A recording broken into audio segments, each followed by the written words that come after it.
Nandito na si Bong Revilla!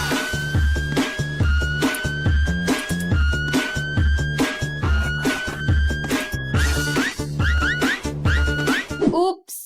Nakuha niyo ba yan lahat? Masyado yatang mabilis ang mga pangyayari leading up to the midterm elections. And just when you think things can't get any crazier, hindi ka nagkakamali. Make sure nyo lang na napanood nyo na ang part 1 ng aming recap. Just click the link in the description below. Matapos ang pag-aresto kay dating Pangulong Rodrigo Duterte, kabi-kabilang balita at maling impormasyon ang gumawa ng ingay bago ang halalan.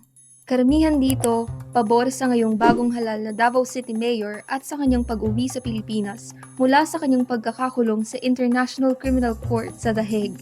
Kahit ICC, tinarget din ng disinformation. Oh no! Sa isa sa aming fact-check sa fight, hindi raw marunong mag-English yung isa sa judges na nag-confirm ng kaso laban kay Duterte. Turns out, Your Honor is a polyglot. Kung nakinabang mostly si Duterte sa mga kumakalat na deepfakes, pinalala naman nito ang red tagging sa mga progresibong kandidato noong campaign period. Naglabasan din ang mga mock polls and surveys na nagbigay sa atin ng ideya sa pulso ng bayan bago ang halalan. O hindi! May mga peking survey results din kasing kumalat na may kakayahang manipulahin ng opinyon ng mga botante. Ni-require pa noon ng COMELEC ang registration ng mga nagpapasurvey para maiwasan ang mga ganitong kaso. Pero binago rin nila ito at ginawa na lang voluntary. Speaking of COMELEC, hindi nila pinalagpas ang pang-discriminate ng mga kandidato sa mga kababaihan at progresibong grupo. Na-disqualify si Ian Sia na tumakbo bilang congressman matapos niya magbitaw ng malaswang pahayag tungkol sa mga single mothers sa gitna ng kampanya sa Pasig. Nagpakalat din siya ng maling impormasyon noong campaign period. Kumalat din ang mga mapaninlang na post tungkol sa mismong proseso ng pagboto.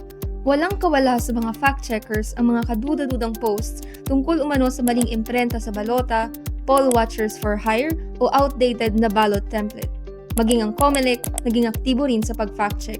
Pagdating naman ng besperas at araw ng eleksyon, naging talamak din ang di umano'y disqualification ng mga kandidato at party lists.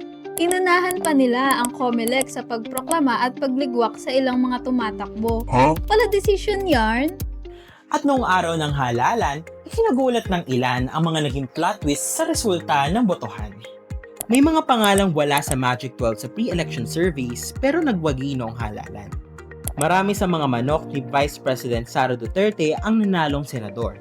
May mga lumang pangalan at re-electionists na babalik din. Dahil sa resulta ng halalan, 3 magkakapatid ang uupo sa Senado ngayong 20th Congress. Malaki ang epekto ng midterm elections sa nakaambang impeachment trial kay VP Duterte kung sakaling maipasa ito sa susunod na kongreso. Dahil marami sa mga inendorso niya ang pasok sa Magic 12, maaaring madali siyang maabswelto sa Senado na magsisilbing impeachment court. Tandaan, 8 boto lang ang kailangan para sa kanyang acquittal at 16 naman para makonvict siya. Kahit tapos na ang eleksyon, patuloy pa rin ang pagkalat ng disinformation. Who knows, baka umeksena sila ulit sa loob ng 3 taon. Kaya laging tandaan, Huwag magpaloko! dapat i-check mo.